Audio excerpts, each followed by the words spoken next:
하려고 합니다. 다니엘을 시기하는 다른 신하들에 의해서 이제 고발을 당한 다니엘이 이제 사자굴에 던져지게 될 운명에 처해 있는 그런 본문의 오늘 내용입니다. 여기서부터 이제 다리오 왕의 근심이 그것도 아주 심각한 근심이 이제 시작이 됩니다. 이 다리오 왕의 근심하는 모습을 본문은 두 번에 걸쳐서 보여주고 있는데, 먼저 14절에 보면 왕이 이 말을 듣고 그로 말미암아 심히 근심하여 다니엘을 구원하려고 마음을 쓰며 그를 건져내려고 힘을 다하다가 해가 질 때에 이르렀더라라는 말씀이 있습니다. 이때는 사자굴에 다니엘을 던져 넣어야 한다는 것을 알았을 때였습니다. 아직 던져지기 전이라는 것이죠. 그리고 18절입니다. 왕이 궁에 돌아가서는 밤이 새도록 금식하고 그 앞에 오락을 그치고 잠자기를 마다하니라, 이렇게 말씀하고 있습니다. 다니엘을 사자굴에 던져놓고 나서 밤새도록 근심하고 있는 모습입니다.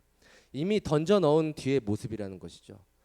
이제 던져 넣어졌으면 당연히 사자밥이 되는 것은 따놓은 당사인데, 내일 아침이면 다니엘은 이제 시체가 되어서 이제 나오게 될 것입니다.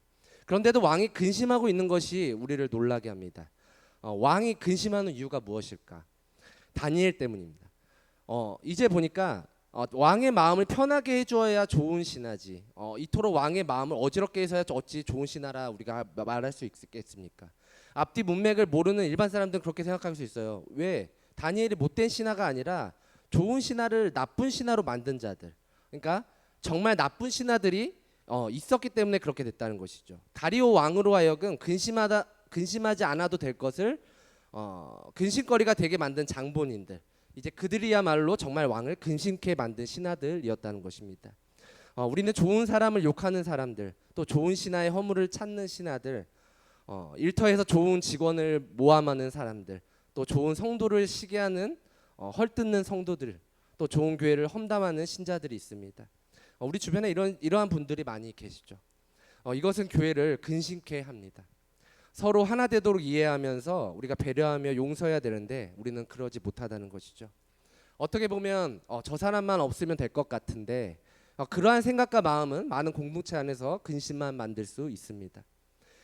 오늘 본문의 다니엘은 좋은 신하였습니다. 좋은 신하는 어떠한 모함에도 침묵하고 꿋꿋이 하나님 믿고 나아가죠. 근데 나쁜 신하들은 계속해서 떠들어댑니다. 어떻게 해서든 좋은 믿음 있는 신하들, 믿음 있는 성도들을 어떻게든 떨어뜨리려는 그런 신하라는 것이죠. 결국 충신은 간신이 되고 간신은 충신이 된다는 것입니다.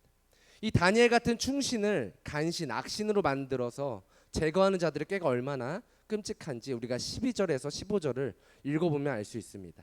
우리 함께 보도록 하겠습니다. 같이 함께 읽도록 하겠습니다. 시작.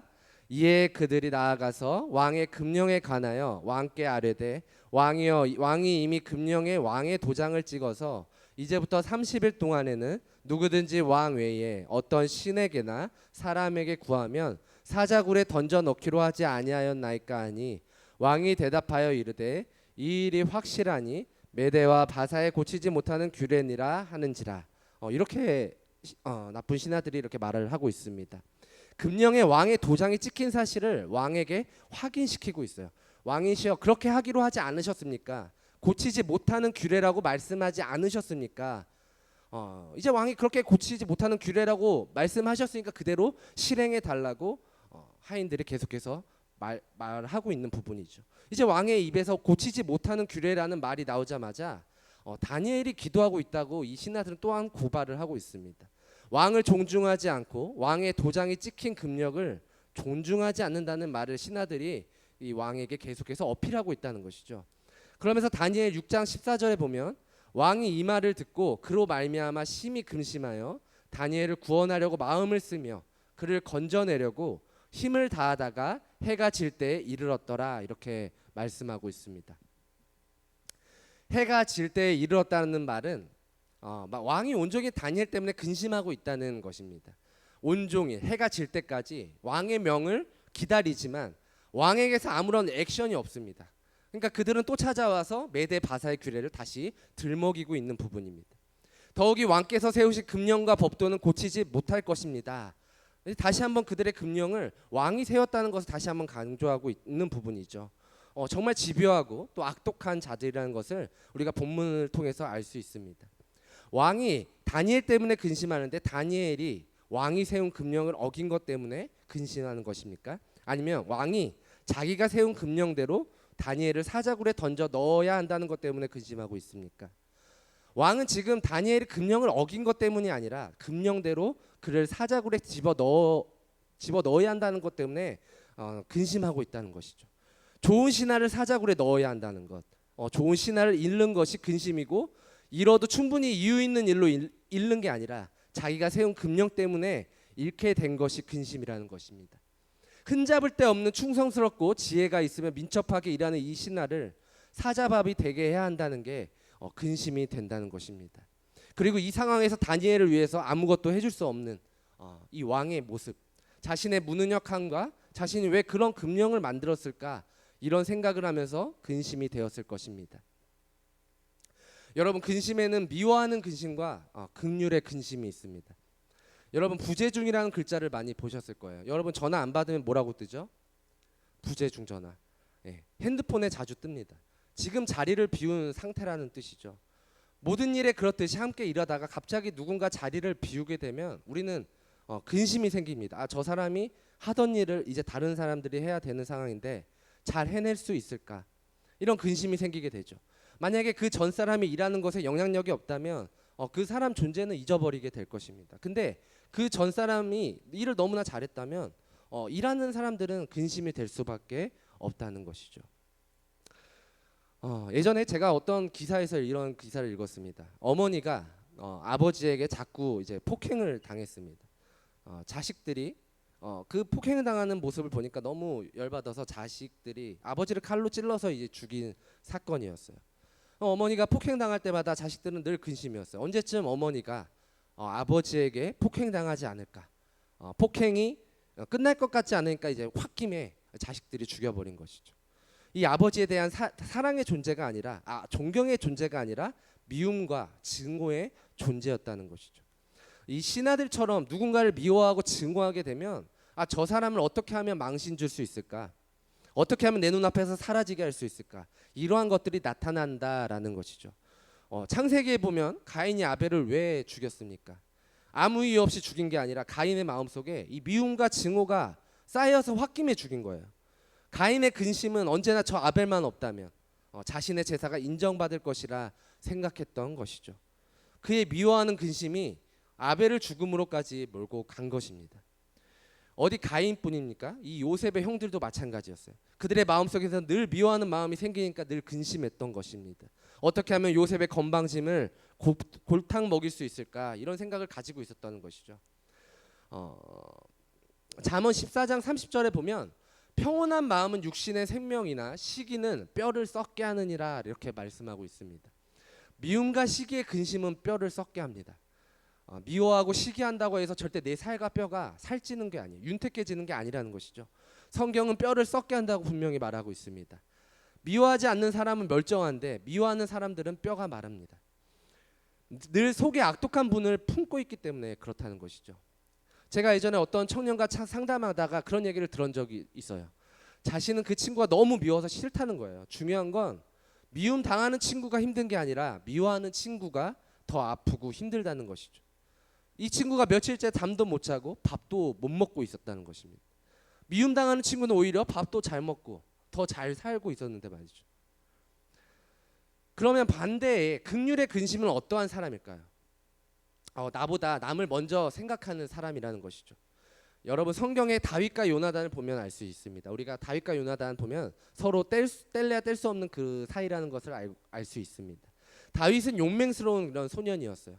그래서 블레셋의 거대한 그 장수가 서 있는 것을 보고도 어느 누구도 나가지 못했을 때 이 목동 소년이 나가서 그 골리앗을 때려 잡았던 그 사건입니다.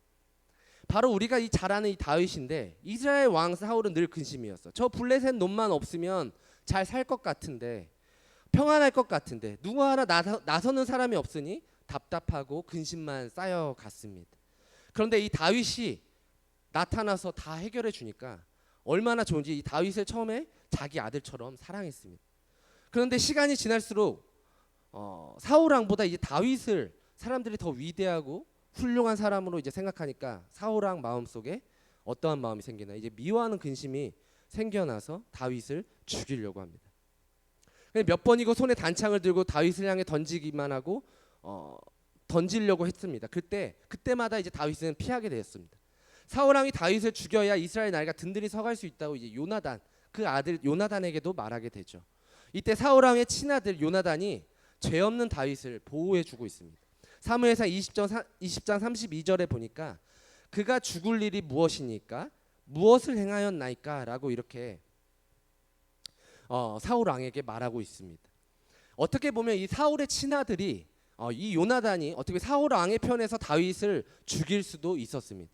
지금 이스라엘 나라에서 사울 왕 다음으로 요나단이 왕이 되는 것이 맞기 때문이죠. 그런데 지금 다윗이 이스라엘 백성들에게 칭송을 받으니까 이 사울 왕은 자신의 아들이 왕이 되지 못할까봐 근심하고 있는 것이죠. 그래서 만약에 요나단이 왕에 대한 욕심이 있었다면 다윗이 친구라도 죽이려고 했을 것입니다. 그런데 요나단은 나라에 욕심이 없었어요. 왕이 되려는 욕심이 없었어요. 정치에 관심이 없었습니다. 요나단은 하나님 백성답게 떳떳하게 살기를 바랬습니다. 그래서 요나단은 하나님을 섬기는 자로서 긍휼의 마음을 가졌습니다. 비록 이스라엘 백성들에게 이 다윗보다 칭호를 받지 못한다 한들 그것이 전혀 문제가 되지 않았다는 것입니다. 그 사람이 더 훌륭하고 하나님이 쓰시는 사람이라면 밀어주는 사람이 바로 이 요나단이었습니다. 여러분들도 이런 멋진 요나단 같은 긍휼의 사람이 되시기를 주님의 이름으로 기도합니다. 지금 이 다리오 왕은 근심이 이만저만이 아닙니다. 온종일 그리고 밤새도록 근심하고 있습니다. 다니엘서 6장 18절에 보면 왕이 궁에 돌아가서는 밤이 새도록 금식하고 그 앞에 오락을 그치고 잠자기를 마다하니라, 이렇게 말씀하고 있습니다. 지금 왕이 갑자기 불면증이 생겨서 금식하고 잠을 못 자는 것일까요? 자신이 좋아하는 모든 음주 가물을 다 끊고 잠도 안 자고 다니엘을 생각하고 있었다는 것입니다. 미워서 잠이 안 오는 게 아니라 다니엘이 무사히 살아 돌아올 수 있기를 바라는 마음으로 잠을 안 자고 금식하면서 기도했다는 것이죠. 이 다리오 왕에게 이러한 긍휼의 근심이 있었다는 것입니다. 여러분들도 어려움에 처해 있는 친구들을 위해서 혹시 잠을 못 잔 적이 있으신가요? 혹시 금식하면서 함께 기도해 주신 적이 있으신가요? 아니면 누군가 여러분들을 위해서 금식하며 도와주면서 기도해 주는 친구들이 있으신가요? 만약 내 손에 단돈 5천 원도 없을 때 누가 5천 원을 준다면 우리는 평생 잊지 못할 것입니다. 단순히 돈 때문에 평생 잊지 못하는 게 아니라 내 힘듦을 알고 이해하고 공감하며 근심해 주었기에 힘이 난다는 것입니다. 여러분, 하나님은 이 땅의 죄인들을 불쌍히 여기셨습니다. 모두 지옥으로 갈 수밖에 없는 상황에 놓여 있었지만 자신의 자녀들이 다 지옥으로 가는 것을 눈뜨고 볼 수가 없었습니다. 그래서 누구를 보내주셨습니까? 바로 예수 그리스도를 이 땅에 보내주시지 않았습니까? 하나밖에 없는 아들을 그 십자가 형벌로 죽게 함으로써 믿는 자들은 구원받을 수 있는 기회를 주신 것입니다. 지금도 하나님은 믿지 않는 자들을 안타깝게 바라보시고 긍휼의 근심으로 바라보고 계시다는 것이죠. 하나님은 사랑의 하나님이신 줄 믿습니다. 사랑이기 때문에 죄인된 우리들을 긍휼로 바라봐 주셨다는 것입니다. 다리오 왕도 다니엘을 사랑하였기 때문에 긍휼의 근심을 했던 것입니다. 사랑하면 내 눈이 긍휼로 바뀌고 미움이 사랑으로 바뀔 줄 믿습니다. 여러분들 안에도 하나님의 사랑으로 주변 사람들에게 미움의 근심으로 바라보는 것이 아니라 긍휼의 근심, 사랑의 근심으로 격려하며 배려해 주시길 주님의 이름으로 기도합니다. 아멘. 우리 함께 이 시간 기도하도록 하겠습니다. 하나님, 저희들은 살면서 많은 근심을 합니다. 때론 누구를 미워하거나 증오할 때 나오는 근심으로 인해서 잠을 못 잘 때도 있고